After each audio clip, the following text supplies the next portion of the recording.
Assalamualaikum warahmatullahi wabarakatuh. Selamat pagi. Hari ini adalah materi tentang asuhan keperawatan jiwa pada lansia. Kalau kita ingat kembali ke fase dewasa tua menurut Erikson, yaitu usia di atas 60 tahun dengan fase di mana seseorang ada di fase integrity, ya, integritas, ya, di mana seseorang akan mengingat kembali apa-apa yang sudah ia dapat selama masa hidupnya, apa yang sudah dia capai selama masa hidupnya, kemudian bagaimana dia bisa menerima dirinya dan lingkungannya, apa yang terjadi selama masa hidupnya, apakah dia sudah bisa menerima dengan baik, ada rasa kekecewaan kah, atau dia merasa utuh, kemudian apakah ia merasa menyesal dengan apa yang sudah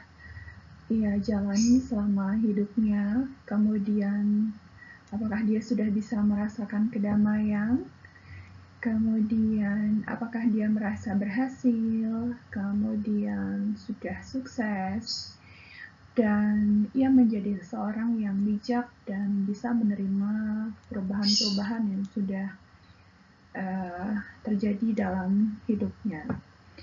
Dan bagaimana seorang lansia bisa memiliki integritas yang baik, itu dipengaruhi oleh adanya faktor keluarga, dukungan keluarga, bagaimana riwayat dia bekerja, apa-apa yang sudah ia capai, apakah dia menerima adanya keberhasilan, kemudian apa saja kontribusi yang sudah ia lakukan dalam hidupnya untuk keluarga dan orang lain.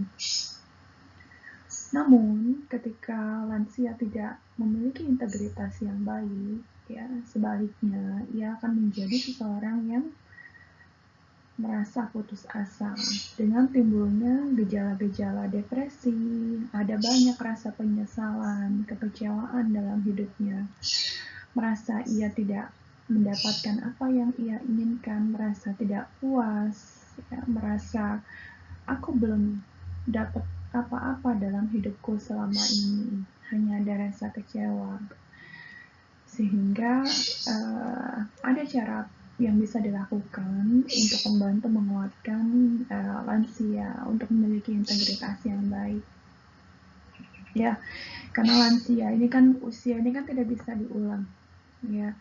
Jadi yang bisa dilakukan ketika kita menghadapi lansia yang merasa menyesal, ya, kita ajak bicara, kemudian gali kembali apa saja yang pernah ia lakukan, berusaha membantu dia untuk bersyukur dengan apa yang sudah ia dapat, ya, sehingga untuk menjadi lansia yang sehat jiwa tentunya dipengaruhi oleh apa yang terjadi saat usia sebelumnya, saat muda, ya.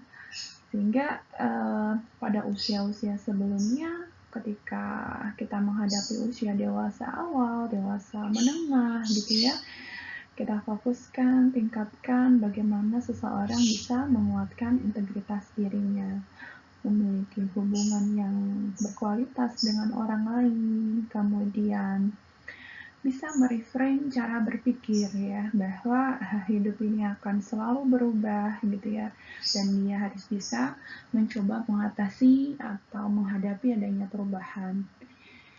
Dan bisa juga dengan praktik bersyukur, ya, dengan apa yang sudah ia dapat. Kemudian ini ada beberapa mitos seputar penuaan yang tentunya akan kita temui dalam interaksi kita dengan lansia, ya. Dan orang awam pada umumnya menganggap bahwa adanya kelainan atau perubahan itu dianggap sebagai hal yang normal terjadi pada lansia, ya. Misalkan lansia mengalami depresi, mengalami kesedihan, tidak mau makan, ya, tidak mau beraktivitas, tidur aja, dianggap itu adalah hal-hal yang memang sehari-hari ditemui lansia secara normal. Kemudian lansia banyak yang mengalami penurunan fungsi kognitif, ya, padahal tidak semuanya juga mengalami fungsi kognitif yang terganggu. Kemudian lansia sering mengalami bingung, dianggap sebagai hal yang wajar karena itu terjadi biasanya pada orang dewasa tua. Kemudian dianggap adanya gangguan kognitif itu semuanya dinamakan demensia, padahal tidak. Dan lansia yang merasa sedih, merasa sakit, ya dianggap sebagai suatu hal yang normal yang memang terjadi pada usia lansia. Jadi sebenarnya semuanya adalah mitos, ya. Sehingga kenapa kita katakan mitos, ya? Karena tentunya secara fisik, ya, lansia itu mengalami memang perubahan di beberapa area di otak seiring dengan adanya penurunan fungsi, ya, ada proses degeneratif di sana, ya. Tentunya sejauh mana fungsi dari otak ini, sel saraf ini terganggu tergantung dari perubahan atau kondisi yang ada pada setiap orang, ya. Apakah lansia itu tidak bisa belajar hal yang baru? Tidak, dia tetap bisa belajar hal yang baru, ya, disesuaikan dengan kemampuannya, cara dia menerima informasi, berpikir, dan selanjutnya. Jadi bukan berarti lansia terus tidak bisa apa-apa lagi, gitu ya. Dan yang perlu diketahui bahwa demensia itu bukan sesuatu yang normal terjadi pada lansia, karena perubahan fisik belum tentu juga menyebabkan perubahan demensia, gitu ya. Kemudian kalaupun lansia sering lupa adalah memang dia mengalami penurunan kognitif yang ringan, gitu ya. Jadi tidak mesti selalu dia lupa, apalagi kalau misalkan dia masih bisa melakukan aktivitas sehari-hari, masih bisa mengingat apa-apa yang harus ia lakukan, ya, masih cenderung normal. Kemudian yang paling penting adalah kemampuan memori lansia itu akan semakin baik ketika dia punya aktivitas, gitu ya. Semakin dia tidak beraktivitas, tentunya tidak ada proses berpikir di sana yang juga bisa memaintain fungsi kognitif lansia. Oke, selanjutnya adalah istilah successful aging atau lansia yang memang berhasil melalui fasenya, tugas perkembangannya selama tahapan dewasa tua. Ada 3 komponen besar utama dikatakan lansia yang berhasil adalah ketika tidak banyak mengalami gangguan fisik, ya, kemudian disabilitas, ya,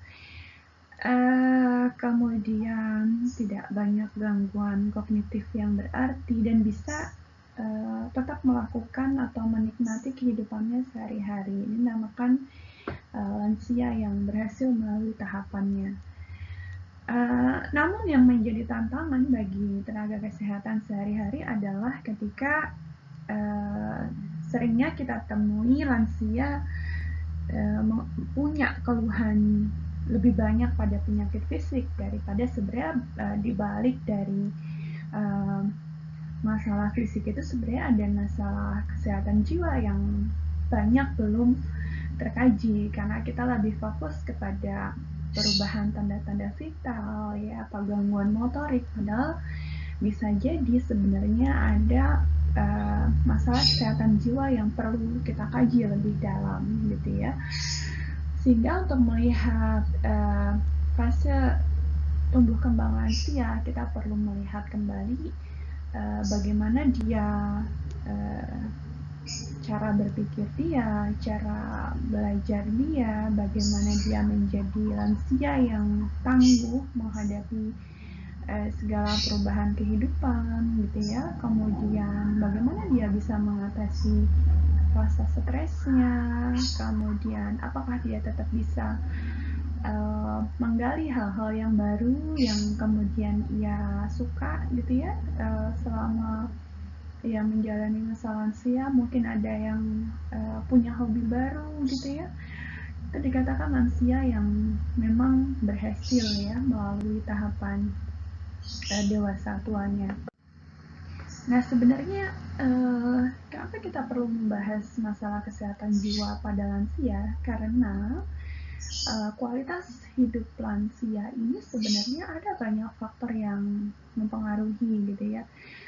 Kenapa sih ada lansia yang kecenderungan dia mengeluh keluhan fisik, ada juga yang mungkin cenderung diam dan tetap beraktivitas, apakah mungkin dia tidak mengalami keluhan fisik gitu ya. Padahal kita tahu bahwa perubahan fisik itu pasti terjadi pada semua lansia, namun ada yang bisa mengeluarkan keluhannya, ada yang dia tetap bisa berusaha menjalani kehidupan sehari-hari sehingga mungkin tidak dirasa ya adanya keluhan-keluhan fisik berarti. Jadi sebenarnya keluhan-keluhan masalah fisik ini ada faktor-faktor yang bisa menyebabkannya, ada faktor psikososial, ya ada faktor kesehatan, kondisi kesehatan dia. Faktor psikososial contohnya apa? Ada karakteristik sosiodemografi contohnya. Ada usia lansianya, kemudian jenis kelamin, sukunya, status sosial, ekonomi. Tapi bukan berarti orang yang secara ekonominya dia mapan, dia tidak mengalami keluhan fisik, enggak juga, karena ada faktor-faktor lainnya, ada faktor sosial, pendidikan, status perkawinan, pekerjaan, ya pendapatannya sebelumnya, kemudian apakah dia merasa cukup dalam hidupnya, ya bagaimana dengan beban tanggung jawabnya dia di keluarga, ya faktor asuransi. Kemudian ada faktor sosialnya, karakteristik tetangga, apakah dia mengalami diskriminasi dari orang lain sehingga dia tidak punya teman dan diam sendiri di rumah, apakah dia punya dukungan sosial, apakah dia punya konflik dengan orang lain, apakah dia ikut berpartisipasi dalam kegiatan keagamaan, ya. Kemudian bagaimana dia memiliki integritas, ya. Kemudian secara individu dia sendiri menilai stres itu bagaimana, apakah setiap kali ada perubahan, misalkan anaknya tidak bisa nengok dia, kemudian dia mengalami stres, ya, kemudian akhirnya bisa mempengaruhi perubahan tekanan darah, ya. Kemudian bagaimana respon emosionalnya, kepribadiannya, apakah dia cenderung optimis atau dia cenderung pesimis, ya, bagaimana konsep dirinya.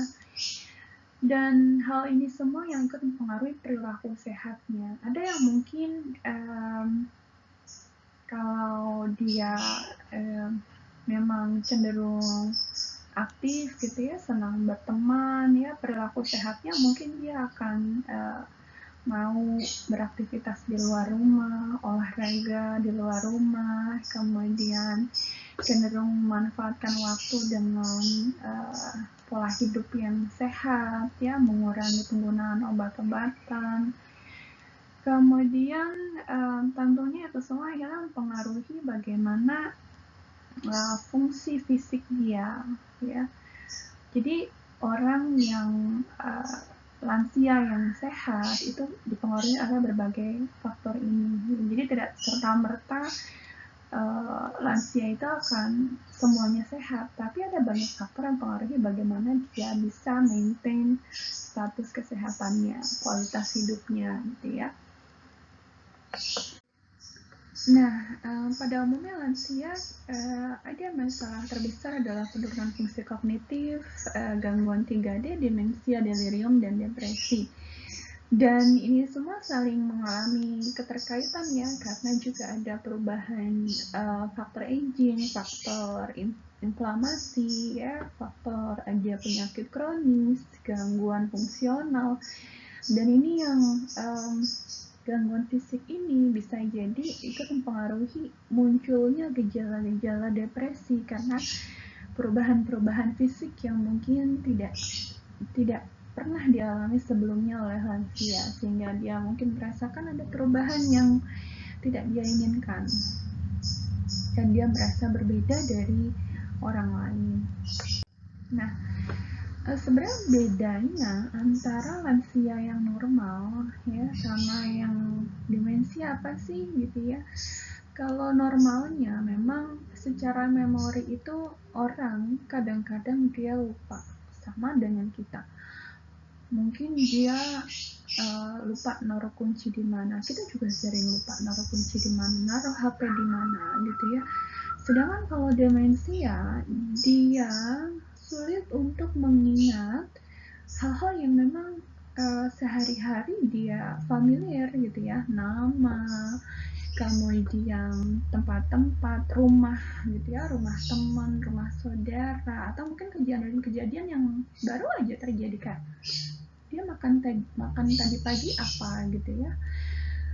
Kemudian pada orientasi lansia yang normal mungkin dia akan lupa ya, kira-kira aku minggu kemarin itu habis apa aja ya, kenapa ya aku ada di situ ya gitu ya. Kemudian kalau pada demensia benar-benar dia lupa pulang ke rumah gimana, dia udah di luar terus lupa rumahnya di mana dan nggak bisa pulang gitu ya, benar-benar nggak bisa mengingatnya.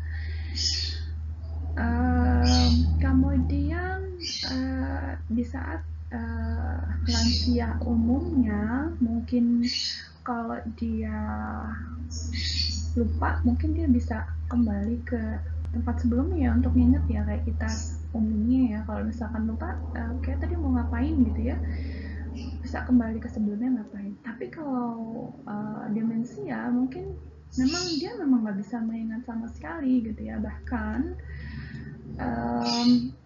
tidak bisa menyelesaikan tugas yang memang sebenarnya sehari-hari sebelumnya dia tuh bisa gitu ya, misalkan membuat kue yang sebelumnya kayak dia sudah ingat semua takarannya sampai dia benar-benar lupa ya apa aja yang harus dilakukan dari awal sampai akhir.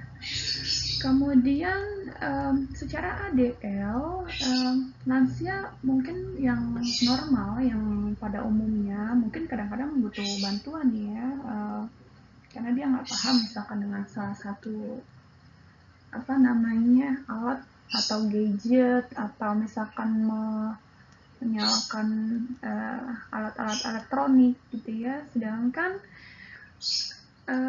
lansia yang demensia untuk kegiatan ADL yang sehari-hari seperti cara pakai baju, cara mengancingkan baju ya, cara melipat baju itu dia lupa gitu ya. Memang harus dibantu dan diarahkan, dan memang butuh waktu tidak secepat orang dewasa. Jadi wajar kalau misalkan juga sebenarnya kenapa lansia yang demensia itu motoriknya agak lambat gitu ya, karena memang ada banyak faktor kematian sel saraf yang ikut mempengaruhi bagaimana proses informasi berlangsung dari sel saraf satu ke lainnya gitu ya. Jadi kita tidak bisa memarahi kenapa mereka bergeraknya lambat. Kalau pada lansia pada umumnya mungkin kadang-kadang lupa mau ngomong apa gitu ya, sama kayak kita ini kira-kira kata-katanya apa sih gitu ya. Kalau pada lansia yang demensia dia kesulitan untuk memang mengingat sama sekali, dan memang dia tidak bisa meneruskan pembicaraannya gitu ya, karena dia tidak paham gitu ya, benar-benar nggak ingat, lupa. Kemudian pada lansia normal juga mungkin ya kadang-kadang ada debat gitu ya, kemudian dia merasa bahwa dia tuh ingat gitu ya, masih bisa mengambil keputusan ya. Sedangkan kalau pada lansia yang demensia itu benar-benar dia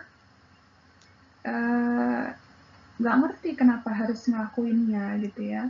Kemudian bisa jadi dia nggak sadar kenapa tiba-tiba dia ngasih uang ke orang gitu ya, lupa gitu ya. Dan tidak ada alasan yang berarti ketika dia melakukan sesuatu ya. Kalau pada lansia yang normal kan masih dia bisa berdebat kenapa dia ngelakuin sesuatu. Kemudian pada lansia yang normal mungkin kadang-kadang itu marahnya tuh kalau diganggu, kalau dia sudah kesukaannya itu ya, dia punya rutinitas itu, dia mungkin agak-agak marah gitu ya, atau misalkan terlalu dipaksa gitu ya.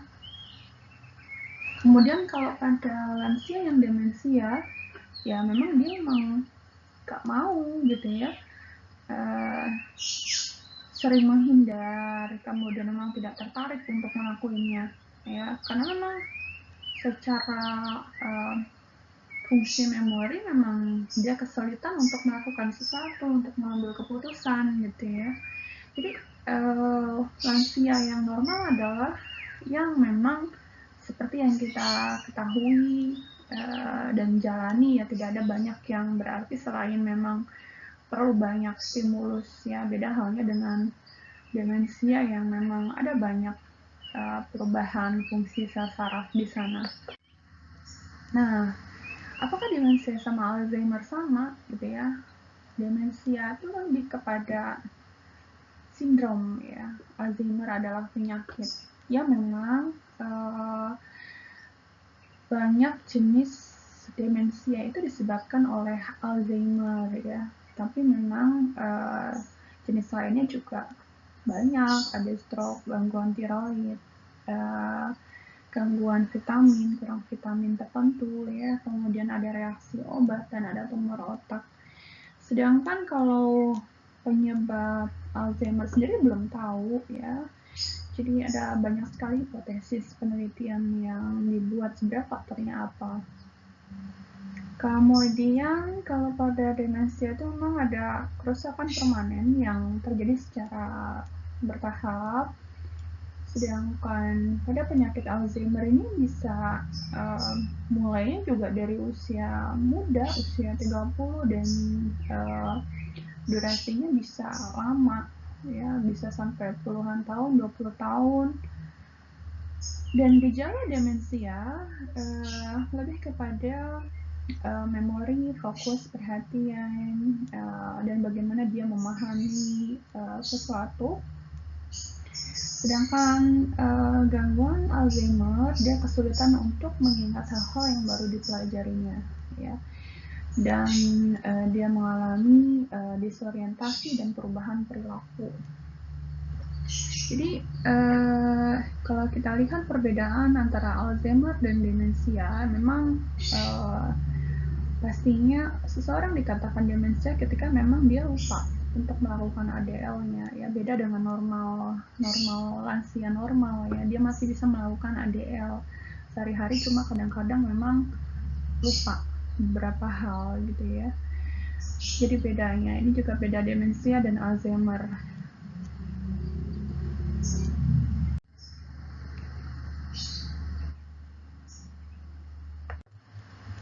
Baik, selanjutnya adalah tentang kejadian risiko bunuh diri ya. Ada masalah selanjutnya. Kalau tadi kita membahas bahwa ada demensia ya, ada gejala depresi, ada juga risiko bunuh diri. Di mana risiko bunuh diri ini bisa terjadi secara langsung atau tidak langsung dengan memang menggunakan media yang kemudian akhirnya menyebabkan kematian langsung secara langsung. Sedangkan kalau tidak langsung adalah dengan misalkan lansia menolak makan, menolak minum obat, atau bahkan mungkin ada yang mencampur-campur obat gitu ya. Dan sebenarnya ada faktor risiko kenapa lansia itu dia punya risiko bunuh diri. Ada contoh faktor hubungan dia secara interpersonal, kemudian kejadian krisis baru-baru ini, kemudian ada masalah abuse ya, entah nazar atau zat-zat tertentu. Ada memang penyakit fisik yang mungkin kronis dan terminal sehingga lansia ngerasa capek banget ngejalanin hidupnya. Kemudian ada faktor finansial, faktor pekerjaan, ya, ada masalah kaitannya dengan hukum atau perebutan warisan yang mungkin seringkali nggak mengganggu kehidupan lansia. Ada faktor rumah, gitu ya. Kemudian juga ada sebenarnya riwayat dari masalah kesehatan jiwa sebelumnya.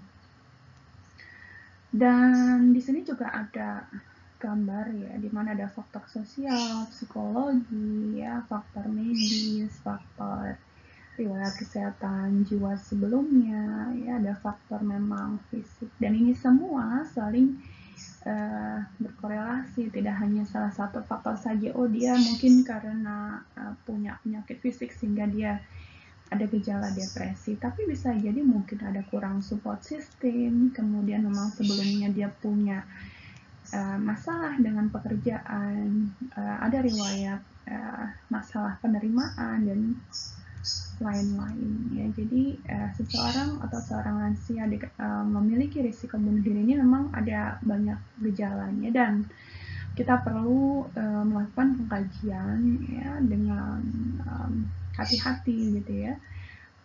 Ada banyak instrumen yang bisa digunakan. Oke, berikut selanjutnya adalah pengkajian yang perlu kita kaji di lansia adalah terkait dengan perubahan fungsi kognitif, memori, kemampuan intelektual ya. Dan kita perlu mengkaji ya apakah memang ada masalah kesehatan jiwa di sana di balik dari keluhan fisik yang diungkapkan oleh lansia. Dan banyak sekali kita yang tidak sadar diri dengan adanya gejala masalah kesehatan jiwa ya, dianggap bahwa itu adalah hal yang normal, ditinggalkan oleh anaknya adalah hal yang normal, ngerasa sedih adalah hal yang normal, tidak bisa tidur adalah hal yang normal, ngerasa cemas kepikiran anaknya adalah hal yang normal ya. Dan kita sendiri sudah memang menstigma itu gitu ya.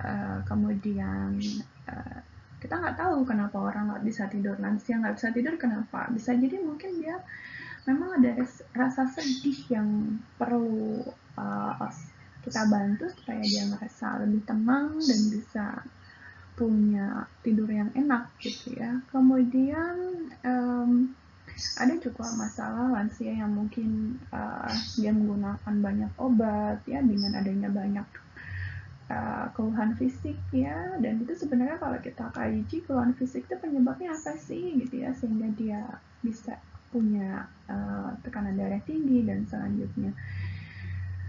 Ya, kalau kita ketahui kan memang ada banyak perubahan hidup yang dialami oleh lansia gitu ya. Pensiun, perubahan fisik ya, ditinggalkan oleh anak-anak, ngerasa hidup sendiri, tidak ada pasangan gitu ya. Dan ini ada beberapa domain untuk kita membantu saat mengkaji lansia. Ada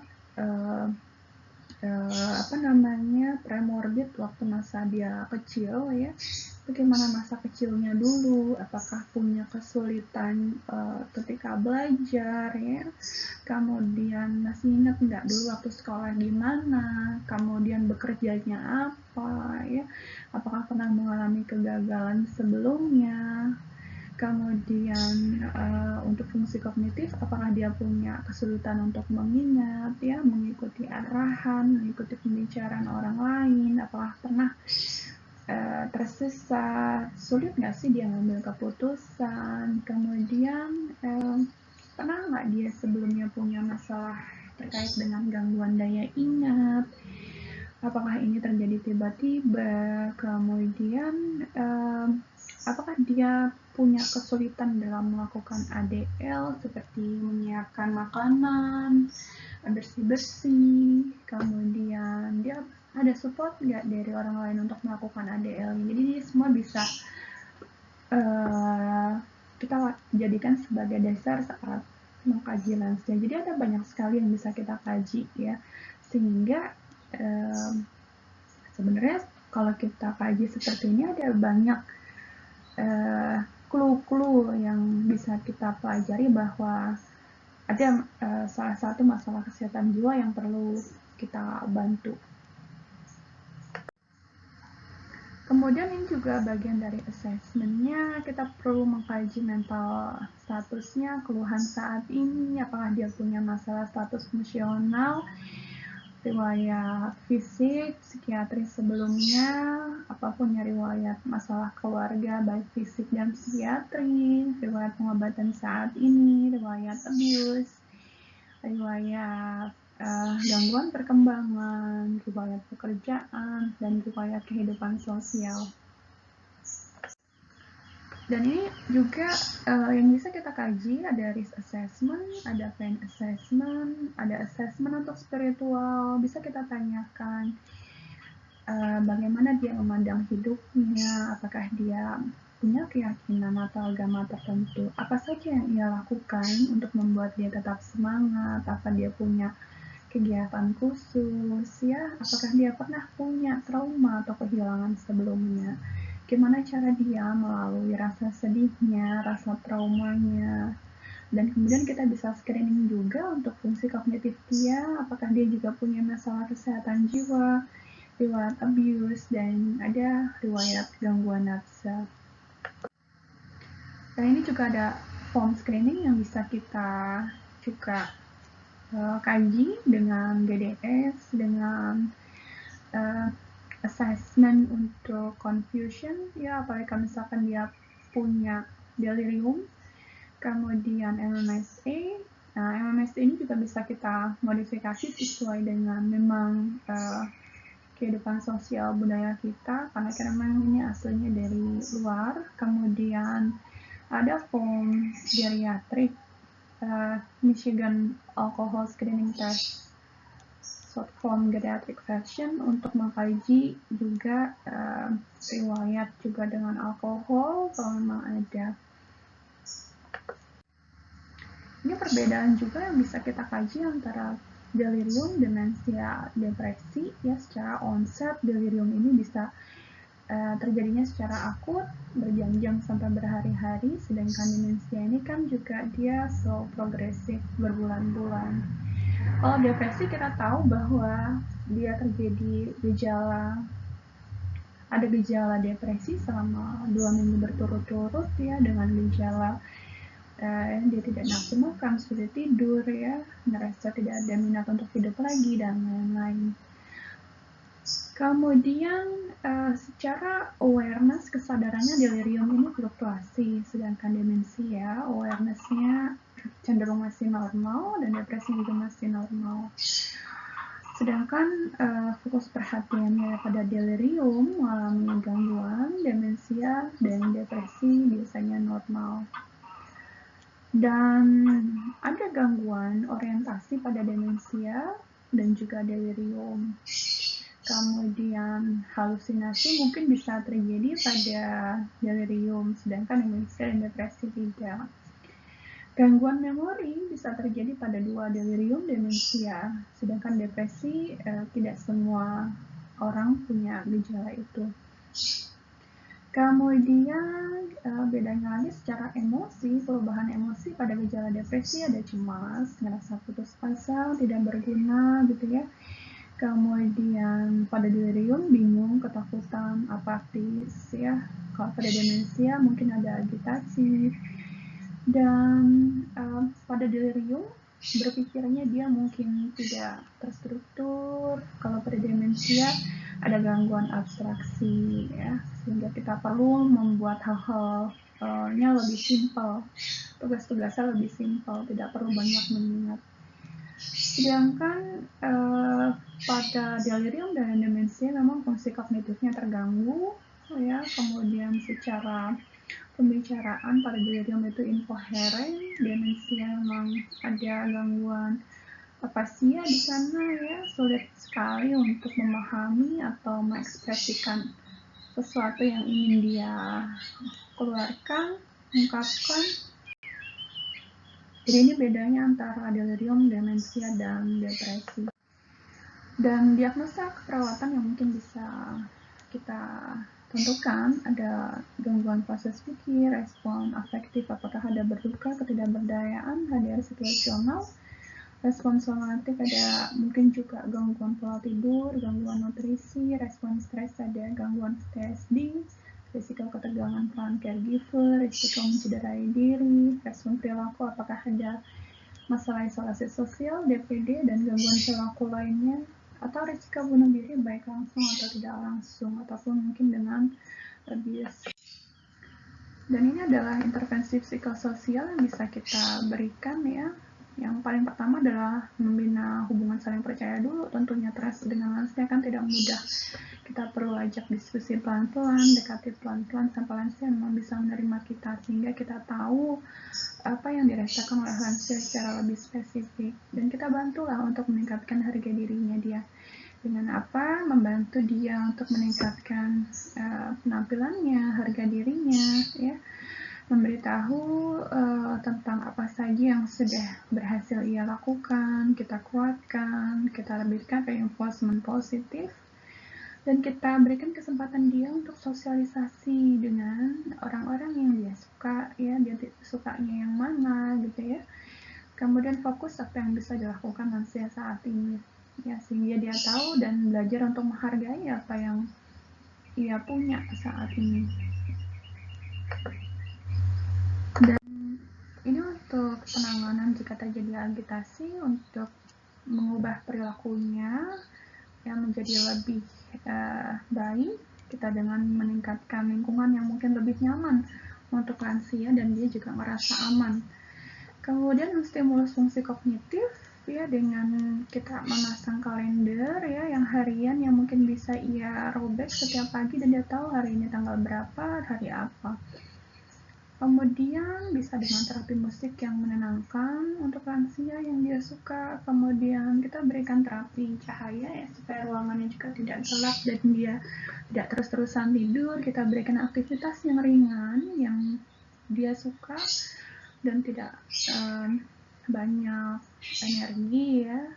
Dan kurangi istirahat atau batasi istirahat siang supaya dia bisa tetap punya aktivitas dan berenergi.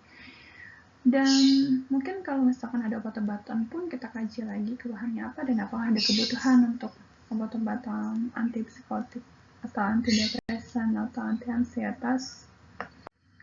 Dan ini kasus yang bisa digunakan untuk latihan ya. Untuk tugas, ada seorang perempuan berusia 70 tahun dirawat di unit geriatri rumah sakit jiwa dengan keluhan bingung dan tidak mampu melakukan aktivitas sehari-harinya. Saat dikaji oleh perawat, klien mengalami penurunan fungsi kognitif dengan diagnosis medis demensia. Klien tidak mampu mengingat apa yang harus dilakukan setiap harinya dan lupa nama anak-anaknya. Jelaskan asuhan keperawatan pada kasus ini. Baik, terima kasih banyak. Sampai ketemu lagi di kelas berikutnya. Assalamualaikum warahmatullahi wabarakatuh. Selamat pagi.